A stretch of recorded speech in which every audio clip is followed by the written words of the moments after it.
good Wednesday morning. This is Roland Montefiore, and you've just tuned into the Island Issues Show. We are broadcasting live from our studios here in Duval Square.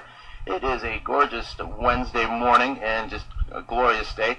I've got with me, it's that time of year again. We've been interviewing a lot of the different candidates for the different positions that are up for election this year. In 2 weeks, we've got the Democratic primary coming up. And come November, there's going to be a new sheriff in town, and we might have one of them right here in the studio. Tom Peteck, welcome to the studio. Welcome to Island 107. Good morning, Roland. It's a pleasure to be here. You know, Tom, before we start talking about your race for sheriff, for county sheriff, tell us a little bit, about yourself and how you got involved. I know you've been a deputy for, 24 years. You recently retired, correct? Correct. Almost 25. August would have been my 25th year. Wow. That's a lot. Yes. So tell us a little bit about, just your involvement with law enforcement, just to let our listeners know a little bit about that, and also your personal background. All righty. Well, Roland, I grew up here in the Keys. Family came here in the early 70s. Graduated from Key West High School. Stayed in town a little bit, trying to decide what to do with my life. Went off and spent 7 years in the Air Force. Majority of that time I was spent overseas. Came back, worked at Sears a little bit, and wound up starting as a dispatcher with the sheriff's office. Oh, wow. And then, 24 years later, so you've worked every function. I covered a lot of ground with the sheriff's office. We started as a dispatcher, like I said, a road deputy. I went into road patrol under Billy Freeman days, and was a field training officer, and left that and did what they call community policing officer, which involved riding a bicycle in different areas of the Lower Keys, and went to Sugarloaf School and was a school resource officer there for roughly 4 or 5 years. And then the Lower Keys, I was part of a Marine unit that was just starting up. So you've seen a lot of changes. You've seen the evolution of the sheriff's office over the last 25 years or so. Okay, so you retired, a month ago, and now you're going to maybe be jumping back in. We'll see. Yes, we're working at it. Well, tell us a little bit about what sets you apart from the other candidates. I think one of the main things that sets me apart is I've worked at the bottom of the ranks. I've seen the policies come and go. I've seen the changes. I've seen where the sheriff's office lost a lot of good people. A lot of good people packed up and went elsewhere. Retention was an issue, yes. Correct. And under the Ellison, the 4 days, he kind of pushed real strong for a grassroots community policing program. He had zone commanders, in other words, sergeants in charge of a specific area. And we had deputies actually took stock in the areas that they worked. In other words, they would meet with the community on a regular basis. They would meet with business owners and address specific problems that were coming up in that area. Now, what may be an issue in Key West or Stock Island is not an issue in Tavernier or Key Largo. In the Upper Keys, right? Correct. So each area has their own individual problems, issues, different directions that they'd like to go. So it's important to break it down and have these zone commanders and deputies working with the community to address those issues. And so, as sheriff, you work closely. These zone commanders would be reporting to you in terms of what they're finding. Correct. Within that zone. What are some of your immediate plans that if elected you'd like to implement? First thing is, one of the last jobs I did at the sheriff's office was a civil process server. I'm fully aware of... Civil process server. Tell our listeners a little bit about what that is. All right, a civil process server is a person that deals strictly with civil paperwork. And it deals with usually lawsuits, foreclosures, evictions, subpoenas for people to attend court. So you handle all those functions and serving the people that need to go where they need to go. Okay. Or make them aware. Sometimes, a lot of cases with the summons and stuff, it's the start of the legal process of a lawsuit. So you were the bearer of bad news. Correct. Yes. Everybody usually ran. You're going to have a divorce, or yes. This is not. This. Yeah. Wow. That must have been interesting. I don't want to completely digress, but do you have any interesting stories from that you might want to share?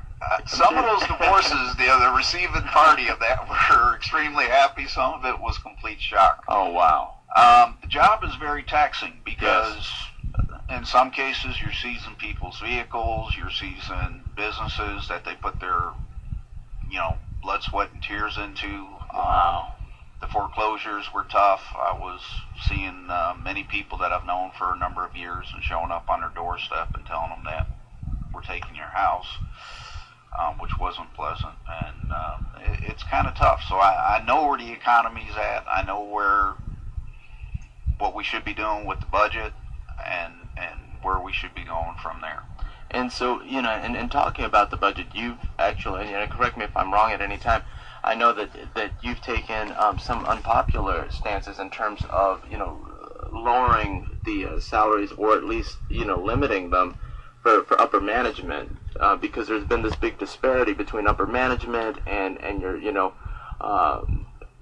officers on foot patrol. And can you expand on that? Sure. What happened is in the early Roth days, our in-course economy was better. Mm-hmm. The sheriff's office expanded, and it was creating compartments. In other words, different little mini sections of their functions of the sheriff's office. Okay. Our upper echelon is growing. A number of the lieutenants and captains are making $100,000 plus. When you add it all up, it's at roughly $1 million of the sheriff's budget is in upper administration salaries. Wow. There's a few that actually make more money than the sheriff. I've always equated to with a $42-43 million budget as a Fortune 500 company. Uh-huh. And I don't know of many Fortune 500 companies where the CEO has employees making more money than the boss. Right.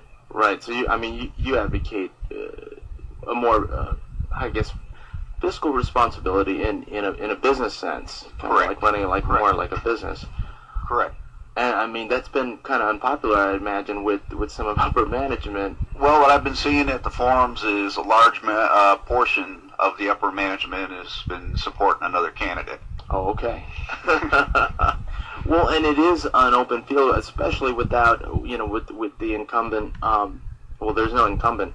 Tell us a little bit about what it's like to kind of step out and take these unpopular, but what you believe are necessary, stands to improve the sheriff's office.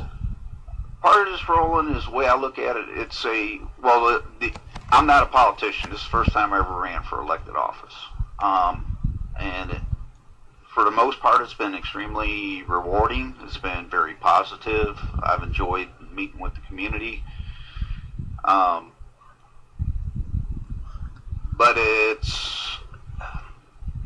it was hard trying to do it while I was working, and that was part of the reason that I chose to do the retirement. Mm-hmm. And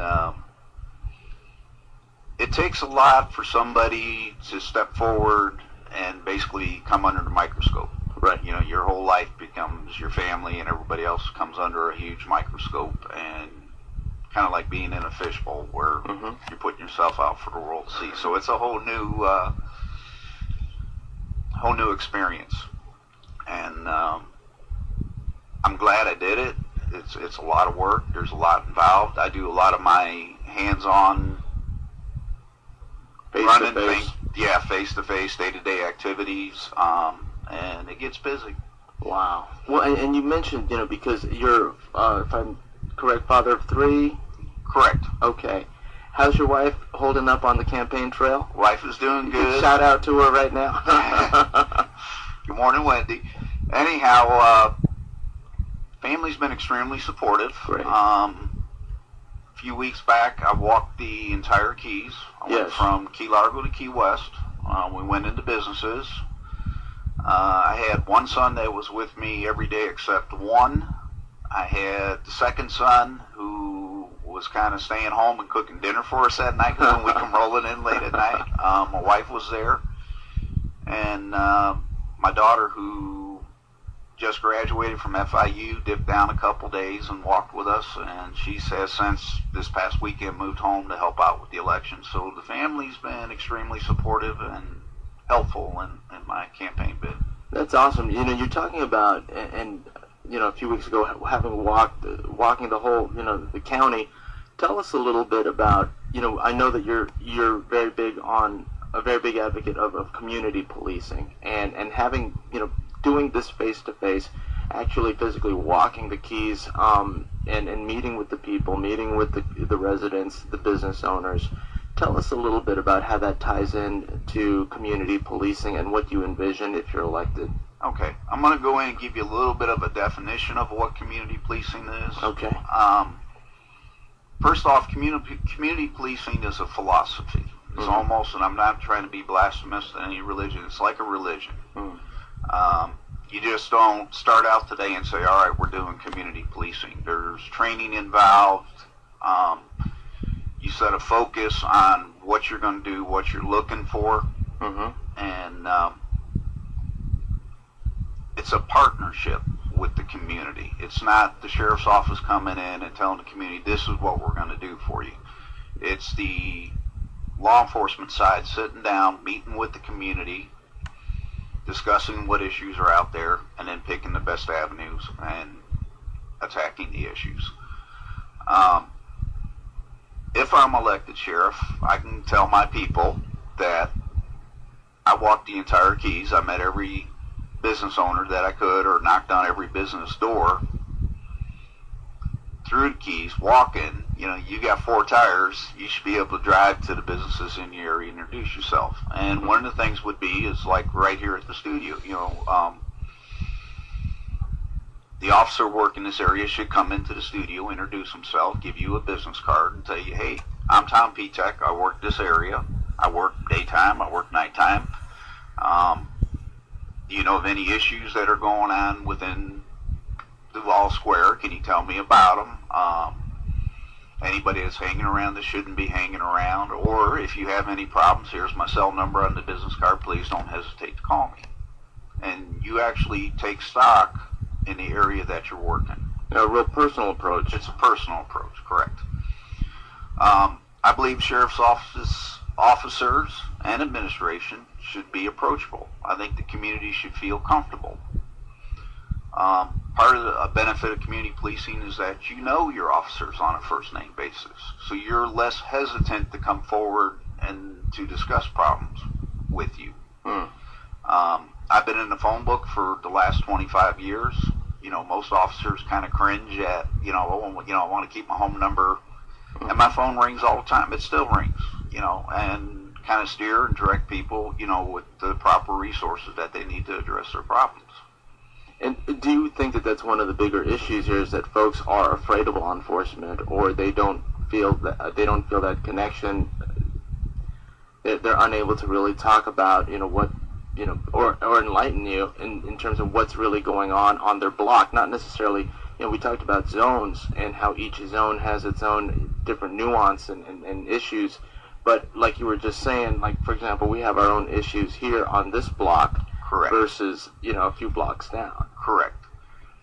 I think especially with you're going to hear from other candidates that retention is the highest it's been in years, and there's several factors that affect that, but with a high turnover of personnel, you're not going to get a chance to know the officers. In past years when things were good and the economy was better and we were able to hang on our officers longer, you built a rapport, and you would see them in a restaurant, or you would see another benefit of community policing is getting officers involved in sports programs, religious programs, mentoring at schools where they're going in and helping kids.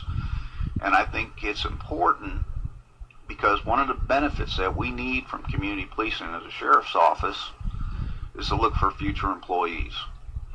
If our officers in the community are being mentors, something to aspire to. You're giving a kid a role model to look up to. And that's something that, you know, when they graduate high school, we should be there at graduation telling them, hey, look, I got a job for you. Come work for me. And that kid will be more, because if we can grab the local talent here in the Keys, we stand a better chance of keeping those officers. Mm-hmm. They have family ties. They know where the cheap rent is, where they can go get a place for a couple of $100 less than somebody from Ohio, Michigan, right, or out of the county. That's the same person you're going to see at Publix or Winn-Dixie. Same person you're going to see in church. Mm-hmm. Same person dropping their kids off to school, where your kids are mixing with other kids, and you get to be known. How do you propose to get that buy-in? I mean, because I know that retention is an issue even now. Do you think that the economy, the way it is going to kind of help keep some of the officers here? I know we have some officers that actually live in Miami-Dade, technically, that are up the Keys and commute. How do you propose to for them to buy into this? What you do is you start with training. Mm-hmm. You put out there, all right, these are the issues that we're kind of looking for. You open up creativity with the officers. In other words, I want you to do something in the community. Okay. It could be a down stop sign or street sign. It could be an older lady or gentleman's house that maybe some trees are rubbing up on the roof, or maybe some grass cutting. And I think once they start doing this, it's kind of a feel-good thing too. Mm-hmm. Right. That once they start buying into it, they're going to really take off with it. Currently, what they're doing is they call it a performance system, mm-hmm. where the sheriff's office is looking for numbers mm-hmm. from the deputies. Okay. And I think if we did the shift from the numbers to, give me one good community project a month, yeah, and I think you're going to see a change in the sheriff's office. You're going to get to know the people mm-hmm. in the sheriff's office, and I think you start taking pride in your work. And money, yes, is always an issue, but if you can satisfy the pride and somebody that enjoys coming to work, your retention is going to go up, and it's going to stay up. What are some of the initial programs or types of community involvement do you advocate should you get elected? More on a more immediate. How can I say that? On a more, let's say you get elected. What type of community involvement would you want to see in place, right away to kind of increase this esprit de corps? I would like to see us first get into the community, set up community meetings. Okay. Invite the public to attend. Like town hall. Town hall, correct. Bahama Village with Commissioner Lopez, I've been down there a couple times. Mm-hmm. That's a fantastic forum. I mm-hmm. mean, they sit down, people come in, they address their problems. The commissioner tells them what's upcoming events, what's happening. And I thought that was just isolated to the city of Key West, but then I've recently seen several of the forums in Tavernier and Key Largo, and they're doing similar things where the commissioners are coming in, talking with the public. They're bringing in guest speakers. I haven't seen it in Marathon yet, and I haven't seen it in the Lower Keys. So from Marathon to Stock Island, you're not having that kind of dialogue happening with the community. We're kind of missing the boat there a little bit. And going back to what you're talking about increasing the morale amongst the officers, especially because a lot of them are younger, 1, 2, 3 years of experience.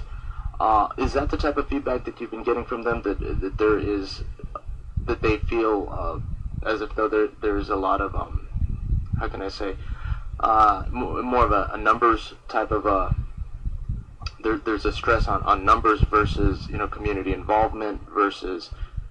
Let's put it this way, Roland. If it's the end of the sale, positive work environment. Sale was yesterday afternoon. Okay. Okay, the end of the month. your house just got burglarized. You got a pretty good idea who may have burglarized your house. Okay. The officer shows up, he takes the report, fingerprints or whatever evidence he can collect. Now, it's the end of the month. He's 2 tickets shy. Now, he is going to get yelled at for being 2 tickets shy, but he's not going to get yelled at for not going out and chasing down the suspects that burglarized your house. Wow. And that's a typical scenario that you can say. Correct. Okay. The other thing too is we seem to be quick with the discipline, but we're not as quick in rewarding our people for doing a good job. In other words, the discipline comes real quick. And slow to say somebody solved your burglary or went out on their own initiative and caught the bad guy. You know, it's slow to come up and pat them on the back and say, "Hey, that was a great job on that burglary case that you did." So there needs to be a more of a reward system and more praise, more in touch with what our people are doing. More positive reinforcement. Correct. And will tell us a little bit about, you know, some of the ways that they've already, you know, cut costs. I know we talked about, you know, certain payroll issues, but there have been a lot of changes in the sheriff's office over the years to kind of negotiate this budget. What are some other changes that you know want to see happen? A few things. First one is this.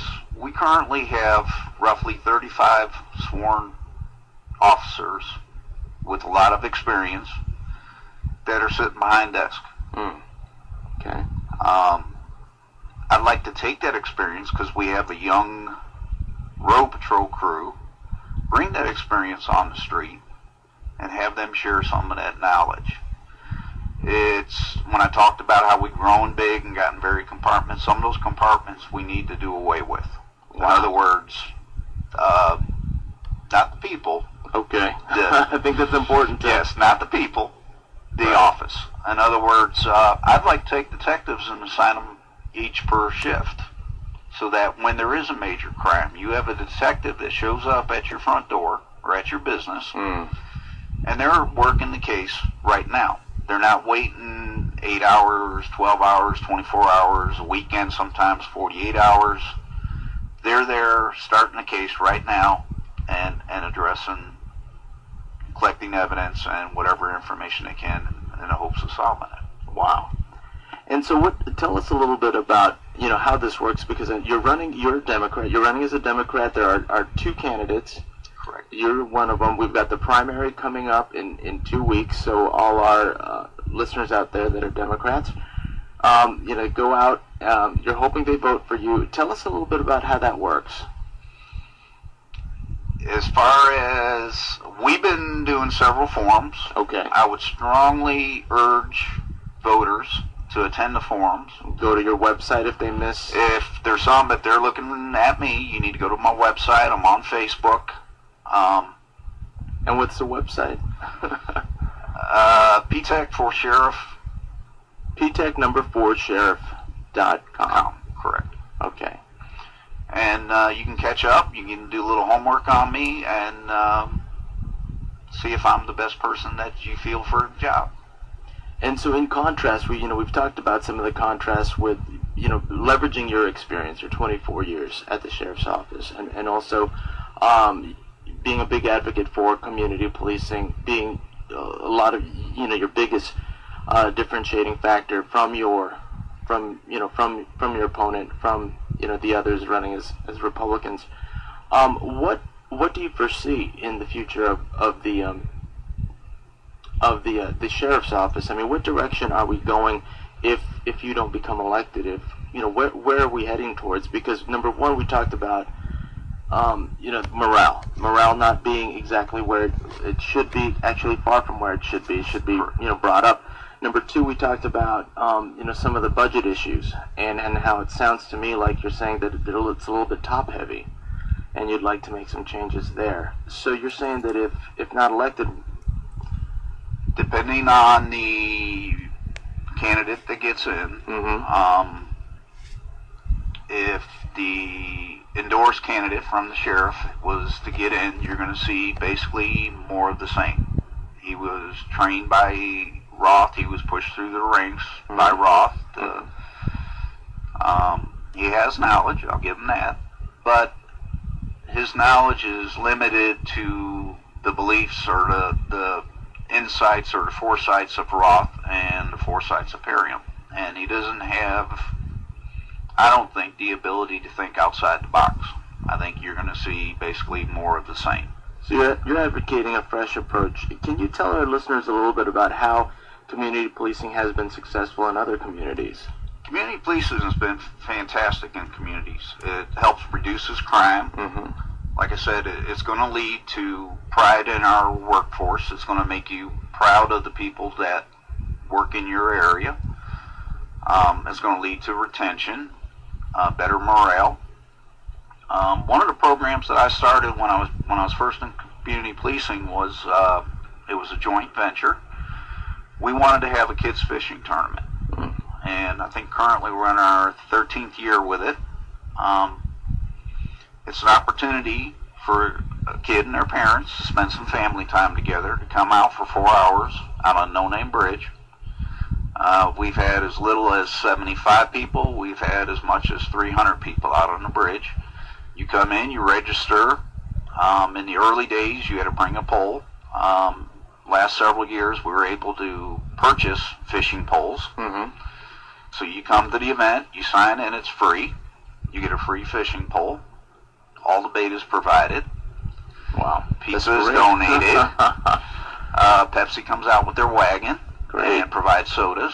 And we do prizes roughly 7 deep, broke up between 2 age groups, between boys and girls. And it's 7 deep in each age group and each gender. And it's a joint venture. It's not just the sheriff's office. It's Rotary. It's Jigs Bait and Tackle Shop. Several members of the community coming together purchasing the prizes. Real estate companies. And you get several members of the community to come out to help the event take off. So it's something that's been going on. I'm proud of that me and several other people started 13 years ago, and it's still going on. You know, that's great, and we haven't even touched, I know we're wrapping up right now, but we haven't even touched on, you know, a lot of your community involvement, whether it be with the Rotary, the American Cancer Society, and some of the other ones. That's correct. That's correct. And it's important to get our people involved in those different organizations, like I said, because we need them to be mentors. We need people to look up to them and look for our future employees. Well, that's awesome. Well, we've got 2 more weeks till the Democratic primary, so you're in the home stretch for now. For this one deal here. Some closing, you know, thoughts for our listeners out there. Real quick, I'd like to see us go back to a full-time Marine unit. I'd like to see us use our environment as an alternate funding source where we invite other agencies to come to the Keys and learn how to dive and learn how to operate a boat. And charge them for that training. And charge them for that training, which would be a funding resource for us, which would offset the cost. Monroe County leads the state in fatalities and boating accidents, which is sad. It shouldn't be that way. And also, where you go to your favorite spot on the weekend, because we are a water community, you should be free from fights and people being rude and having a little more respect for our resources. Great. And again, people want to get more information on you. That's Peteck for Sheriff. That's correct. And if you could spell that for our listeners. Peteck. Number 4. Yes, sheriff.com. Or you can Google and search me and find me on Facebook. Well, Tom, thank you so much, you know, for coming into the studio this morning. Good luck with this over the next couple of weeks, and we look forward to seeing how things turn out. Thank you, Roland. Thanks for listening. We've got a word from the American Red Cross and some of our sponsors, and then we'll be back to the music. Make it a great Wednesday, only on the Island 107.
how to operate a boat. And charge them for that training. And charge them for that training, which would be a funding resource for us, which would offset the cost.